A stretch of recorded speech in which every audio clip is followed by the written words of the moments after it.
Thank you. Good morning, everybody. It's great but difficult to follow my colleague, Jeff Bleich. I don't have an Outback hat to dust off or anything. I'll try to be very brief. Part of the challenge in Indonesia is, frankly, explaining to people in the United States the opportunities.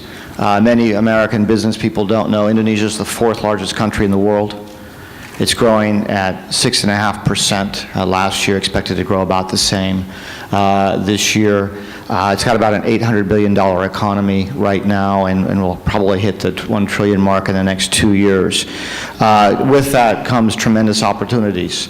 With that rapid growth and that huge market, enormous opportunities, particularly in infrastructure, because infrastructure in Indonesia is really lagging. But also with that comes tremendous challenges. As some of you may have heard, Indonesia is not the easiest place to do business. According to the World Bank Ease of Doing Business survey, it ranks 129th in the world. So there's some challenges. There's also tremendous competition because increasingly other countries, businessmen from other countries have seen the opportunities in Indonesia and frankly are flooding in. So tremendous competition for all these deals. Still, we see huge opportunities for the United States. Right now, bilateral trade between the two countries last year was only about $25 billion, which is very small when you consider the combined population is 550 million people. So there's huge opportunities. Frankly, we've been underperforming. To take advantage of those opportunities and increase our performance, the only way ahead, again, as the Deputy Secretary said, Ambassador Bleich said, it's got to be partnership. It's got to be the U.S. government working with the business community.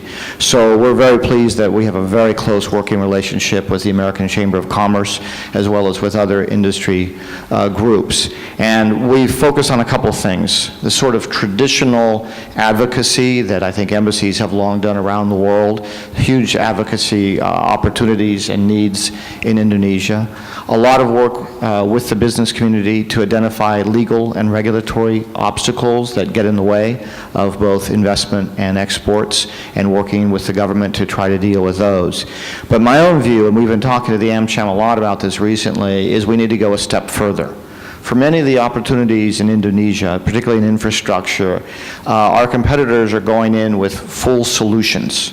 In other words, they're not going in to sell a particular item or service. They're coming in saying, we can give you this power plant or sell you this power plant, the turbines, all the services that go with it, the other equipment, and the financing. And increasingly, I'm convinced in Indonesia and maybe in some other countries, we, the U.S. government and the business community, need to find a way to come in earlier, not wait till there's a problem or last-minute advocacy, but start very early identifying projects and opportunities for U.S. companies and then working together as a team to put together those packages. So we've had a number of discussions with AmCham about that, most recently on the power sector, where our AmCham colleagues helped us identify those particular areas in the power industry where U.S. companies have the best chance of competing. And that's what we're going to focus on.